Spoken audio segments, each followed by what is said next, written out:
On va clôturer cette émission avec un dernier sujet qui est très très actuel par rapport au fait que vous ayez une magnifique photo juste ici là de notre cher commandant T, buteur cet après-midi, qui est au cœur aussi voilà d'un certain nombre de rumeurs, d'informations liées à sa prolongation. C'est sorti dans l'équipe, je crois le dernier, l'équipe d'aujourd'hui, pour une éventuelle prolongation d'une année supplémentaire. Se pose la question de l'année prochaine. Dans l'optique où l'OGC Nice est européen, il y aura donc plus de matchs. Euh, Comment est-ce que vous voyez l'année prochaine? Est-ce que l'OGC Nice prend la bonne décision s'il y a une prolongation? Est-ce que sportivement, il apporte toujours autant de garanties à vos yeux? Est-ce que s'il est amené à faire un peu ce rôle, on va dire, de doublure, de numéro 3 derrière, euh, est-ce qu'il est toujours capitaine de l'OGC Nice? Techniquement, non. Et surtout, dans le cadre aussi d'un éventuel départ de JC Todibo, tu dois retravailler toute ta charnière centrale. Ça fait beaucoup de questions, mais en gros, vous en pensez quoi là, de ce sujet-là? J'avais posté il y a quelques jours sur Twitter un post justement par rapport à ce sujet-là. Et en fait, c'est très très... les gens sont... Il y a des avis qui sont très divers. J'ai l'impression que Dante fait l'unanimité que d'une partie des personnes. Et en même temps, les deux peuvent s'entendre. Obi-Wan, tu te situes où par rapport à ça? Alors, j'ai juste une question à poser d'abord. Si on est 5, on fait l'Europa ou l'Europa Conférence? On fait pool d'Europa League, non? Ouais, Direct. c'est ça. C'est Europa Je sais League. pas si par contre, Donc, je sais pas si c'est le alors nouveau comme ça, c'est très système clair. ou l'ancien. Si c'est nouveau système puisque c'est 24-25. Ouais, 24-25. Donc oui, c'est nouveau système. Donc 5 Europa League, 6 conférences. Non, Non, barrage Ouais, d'Europa League barrage et 7 d'Europa League et conférences. 7 conférences. cette conférence, si Paris gagne la Coupe, je crois. Ou Lyon européen. Enfin, de toute façon, Lyon, ils vont être européens à force. Et donc, alors, pourquoi je pose la question? C'est parce que c'est comme pour le même raisonnement que pour Boudaoui tout à l'heure, à savoir que si on est européen l'année prochaine, alors en plus, si c'est à minima l'Europa League, on va avoir besoin de son expérience parce que Todibo sera plus là, Thuram sera plus là, donc on va devoir aller chercher quand même des joueurs qui seront pas dans l'ADN, seront pas dans l'environnement Nissar. Dante, je pense que ça va être très important qu'il soit encore aux manettes et qu'il soit présent et voire capitaine l'année prochaine. Titulaire tout le temps, oui, probablement, parce que quand je vois le niveau qu'il a encore aujourd'hui, ben, moi je vois pas trop l'écart avec les autres, je suis désolé. Voire même il était au-dessus des autres parce que je l'ai mis MVP quand même. Et donc il va être très important pour gérer la transition dans le nombre de matchs qu'il y aura, que ce soit en Coupe d'Europe, que ce soit en championnat. Donc oui, il faut préparer l'avenir, il faut rentrer des titulaires potentiels sur la charnière centrale pour remplacer Todibo et Dante, mais Dante doit être présent. Si on n'a pas de Coupe d'Europe, ben, dans ce cas-là, ouais, peut-être qu'on le prolonge, mais il sera dans le staff, quoi. Et on repart de zéro. Ça sera une année de transition, ce qui serait quand même un Alors, gros non, échec. vraiment, vraiment, il y a Gros. ce genre de. Voilà, l'année de transition, tu peux pas l'employer dans cette émission. Sinon, ça fait sauter automatiquement le live et c'est quand même con parce qu'on passe un bon moment. Ou alors transition à la limite, mais ça, c'est pas la même sonorité, c'est pas le même sens, quoi. Ouais, mais on y est habitué quand même, hein. Ça Oui, fait un bah, depuis c'est clair, oui. On est en transition mais depuis quand même, 2019. c'était un hockey de Rennes qui faisait tout le temps 8, mais bon, on prend un peu la place de Rennes là, depuis, je trouve, hein, quand même. Alors, du coup, si je lis entre les lignes, pas de prolongation en tant que joueur si on n'est pas européen. Prolongation en tant que joueur si on est européen. Mais par contre, il faut quand même du lourd en défense centrale. Il faut quand même deux Ouais, défenseurs dans le mais dans cadre. les deux cas, ouais, non, mais dans les deux cas, il faut du lourd. Mais je pense qu'il ne joue pas le même rôle si à la Coupe d'Europe. Voilà. Ok. Anto. Ah, et franchement, je ne savais pas que ça allait être autant intéressant parce que Anto, je connais ton avis par rapport à Dante. Pour le coup, c'est un discours que tu tiens depuis un certain temps, donc je respecte ça. Obi-Wan, voilà. En même temps, ça s'entend, les deux peuvent s'entendre. Alors, vous avez vu, j'ai mis les lunettes de soleil pour cacher mon jeu. C'est comme au poker. Alors, mon cher Dante, tu es très sympa, 8-2, tout ça en Coupe du Monde, tout est bien. Maintenant, il est temps de partir. Alors moi, je veux bien moi, déjà, je le trouve pas très bon en 2024, même c'est vraiment très limité. Il est tout le temps en retard. On adapte notre jeu par rapport à lui aussi. Et heureusement qu'il a Todibo qui, malgré il fasse 2 mètres et qu'il soit costaud, il est rapide parce qu'il le sauve toute la saison. Et globalement, en tout cas, il colmate beaucoup de brèches. Ensuite, Dante, moi, je veux bien le manque d'expérience. Ça, je veux bien, j'entends. Mais en fait, quand je vois un mec qui n'a pas plaqué Aubameyang il y a 3 jours contre Marseille et que si tu prends le but, c'est entièrement de sa faute. Enfin, pas entièrement de sa faute, mais il doit faire la faute. Même s'il prend rouge, c'est pas grave. Parce que finalement, tu perds un derby à cause de lui si jamais Aubameyang il a mis 2 cm en dessous. Pour moi, non, c'est pas ce genre de mec dont on a besoin. C'est ok, c'est cool, il a marqué aujourd'hui. Il y a eu 30 bonnes minutes après son but, ok. Mais sinon, globalement, Dante, il est plus là, plus au niveau. Vous imaginez, admettons, on finit 4e. On va jouer un tour préliminaire contre n'importe quelle équipe. Bon, il n'y a pas l'Ajax cette année, mais contre n'importe quelle équipe, quand vous voyez les attaquants qu'il va y avoir, quand ils vont lui courir dans le dos, parce que là, on a de la chance, hein, et Mega, il manque un peu de vis et d'expérience certainement, mais il y a trop d'attaquants qui prennent le dessus sur Dante cette année, et en Coupe d'Europe, on va se faire mitrailler, et surtout qu'on le connaît, on sait très bien qu'il n'acceptera un poste sur le banc, enfin, en tout cas, de jouer sur le banc et de jouer de temps en temps pour combler une charnière. Et je sais pas si vous êtes prêts, mais si admettons on se retrouve avec Youssouf Dante l'année prochaine, waouh, c'est dur quand même. Donc non, moi je suis pas du tout pour une prolongation. Ce mec-là, même si ça fait longtemps qu'il est là, on n'a jamais passé de cap, et c'est lui qui a le brassard. Donc non, honnêtement, c'est une très mauvaise nouvelle pour moi aujourd'hui d'avoir appris que Dante allait sans doute prolonger. Voilà. Oh, c'est dur quand même. Enfin, tu vois, Todibo, je me souviens pas quel match il a sauvé la peau de Dante.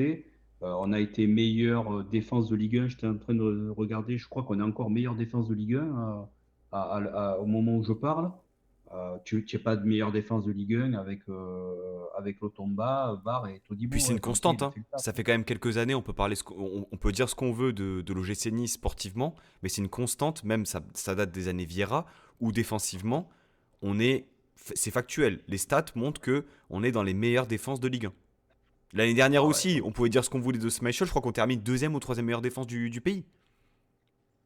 Enfin, Ouais, je veux mais dire, toujours. au bout d'un moment, et encore une fois, ce que je dis, c'est pas pro Dante, c'est pas contre Dante, c'est juste des faits. Ça fait des années que ça dure en termes de meilleure défense, et Dante fait partie de ça. Moi, je vais donner mon avis par rapport à ça. Je pense qu'en l'état, sportivement, il mérite de jouer une année supplémentaire. Sportivement, il le mérite. On peut dire que c'est un peu mieux, un peu moins bien sur 2024, je l'entends, mais ça se ressent, ça se ressent pas, du moins sur les résultats, puisque collectivement, déjà, on était moins bon, tout simplement. Ça, c'est la première chose. La deuxième chose, et ça, c'est une constante depuis un certain temps, depuis plusieurs semaines, plusieurs mois, on n'est pas du tout dans l'anticipation. Le joueur aujourd'hui qui devrait et aurait dû prendre la relève de Dante, c'était Macchiaviti. Voilà, c'était Macchiaviti qui était normalement programmé pour prendre ce poste-là de Dante, défenseur central, gaucher. Ça ne l'a pas fait pour toutes les raisons qu'on a pu déjà évoquer. Et puis de toute manière, je ne suis pas sûr que à Sassuolo ce soit bien mieux pour lui cette saison. Ce qui me gêne, c'est ça. C'est qu'aujourd'hui, j'aurais aimé qu'on ait déjà réglé ce problème de la succession de Dante bien avant, depuis plusieurs mois, voire même l'année dernière. Qu'on se dise que le joueur qui a été recruté, peut-être que c'est Youssouf, hein, peut-être que c'est Youssouf, hein, qui a été recruté, c'est dans le but de prendre la succession de Dante. On a vu qu'il y avait le petit Amidou Doumbouya là, de Sochaux, mais qui est encore très jeune, encore très tendre. Est-ce qu'il nous fera une Malansar sous Favre? Je ne sais pas, je ne pense pas. Parce que je crois qu'il est gaucher. Donc voilà. Et puis il y a aussi le cas de Todibo. Todibo qui va partir cet été, c'est écrit. C'est-à-dire que là, tu te gères quand même 2 gros dossiers. Voilà, à ne pas avoir pu gérer le dossier Dante en temps et en heure, tu te retrouves à gérer 2 dossiers. Voilà. Donc Dante est titulaire à 100% l'année prochaine, non. Dante est titulaire pour justement faire tourner et apporter justement cette expérience à un groupe qui aura perdu déjà des leaders, hein, parce qu'on peut dire ce qu'on veut, mais Thuram et Todibo sont des leaders, défaillants par moment, mais des leaders quand même. Voilà, c'est ça qui me gêne, mais lorsque je vois que notre directeur sportif lâche 30 plaques pour Mofi pour faire Farioli 6 mois après, je me dis que peut-être que l'anticipation, c'est pas la force de l'OGC Nice sur les dernières semaines, derniers mois. Ouais, mais enfin, je suis d'accord, hein, il n'y a pas de problème. Mais du coup, tu te contredis, puisque tu sais très bien que tu ne peux pas anticiper avec Dante. Il joue 100% des matchs. Ben, Au match la Avicii, qu'est-ce qu'il a question, eu Match Avicii, il a eu 3 bouts de pain. non, mais la, Tu la- vois, tu la peux pas question, prendre un mec. C'est est-ce Ouais. que le joueur est prêt à justement avoir un temps de jeu aménagé? Ça, effectivement, il y a un doute qui est permis. Mais si Dante arrive et dit je veux jouer 100% des matchs, c'est au club aussi à se positionner en disant écoute, Dante, on t'adore pour ce que tu as fait, on t'adore, tu es le capitaine, tu es peut-être une légende, ça c'est un débat encore. Mais aujourd'hui, voilà, on peut plus considérer que Dante est capable de faire 40 matchs sur une saison parce qu'il les fera peut-être et aura une hygiène de vie parfaite et il sera jamais blessé. Mais en termes de niveau, mais c'est en train de se voir progressivement. Voilà, il va plus tenir la cadence. Et je pense aussi, c'est un débat qu'on avait déjà eu aussi cette semaine en tôt, sur le jeu de Farioli qui est calqué aussi sur on va dire la lenteur, la maîtrise, etc. Si tu as d'autres défenseurs centraux, tu joues pas de la même façon. Voilà. Et j'espère que introduire une nouvelle charnière centrale permettra aussi d'avoir autre chose dans le jeu. Voilà, quelque chose de peut-être un peu plus débridé, un peu plus rapide, un peu plus spontané, un peu plus vif que être constamment dans une maîtrise et puis voilà, vouloir endormir l'adversaire, tu t'endors toi-même et puis c'est mou et puis on n'y va pas et puis bon, voilà, le côté un peu très, très stéréotypé, très, on va dire, cérébral, du moins du football voulu par Farioli. Ouais, Ouais. carrément. 4-2, hein, Brest, au fait. Non, non, mais ce sont, on verra. Après, pour moi, je suis pas du tout pour, vous l'aurez bien compris.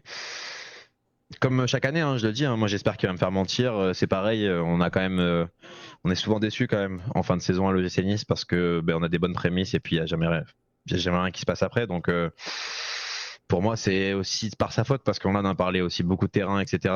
Moi, je pense que c'est pas quelqu'un qui fait du bien au club hors du terrain. Il y a eu des bruits qui sont sortis. Est-ce que c'est vrai, que c'est pas vrai? Ça, j'en sais rien parce que moi, je ne sais rien. Donc voilà. Mais voilà, moi, j'ai pas l'impression d'avoir le leader que j'ai envie d'avoir et ça me gêne. Donc ça fait aussi partie du package. Maintenant, franchement, je prie pour que l'année prochaine, je me dise, en fait, c'était la meilleure idée de prolonger Dante et il nous a beaucoup servi cette saison. Mais j'en suis pas du tout convaincu. Et puis tu as le côté aussi accomplissement, se dire éventuellement on peut laisser le club en Europe, il part aussi sur une bonne chose. Il ne faudrait pas que ça tourne aussi à la saison de trop. Obi-Wan, Ouais. est-ce que tu as quelque chose à Ouais, ajouter par ouais. rapport à ça? Non, non, mais c'était à ce à quoi je pensais. Il ne faudrait pas que ce soit la saison de trop. Et en ce sens, je comprends la position d'Anto. Euh, mais c'est vrai que sportivement, on le voit encore aujourd'hui. Franchement, tu n'as pas l'impression que ce mec-là a 40 ans, quoi. Il a une science du placement, il a une science de l'interception, enfin, quand même le sauvetage du match. Alors, il se fait prendre à contre-pied sur la dernière action d'Aubameyang qui fait transversale. Mais bon, n'importe qui serait fait prendre à contre-pied à la vitesse que va Aubameyang. Dante, c'est pas le premier qui se fait trouer par Aubameyang cette année. Mais le sauvetage du match, c'est Dante qui le fait sur, je ne sais plus si Mungunia ou Kondogbia, quand il se Harit, jette, où il faut être là. Comment? C'est Harit. devant Harit. Bon, il fait quand même un sauvetage. Franchement, le mec, là, il est dans l'anticipation. Il était derrière le joueur. Il se jette. Il est propre, quoi. Et c'est du bonheur d'avoir un joueur comme ça.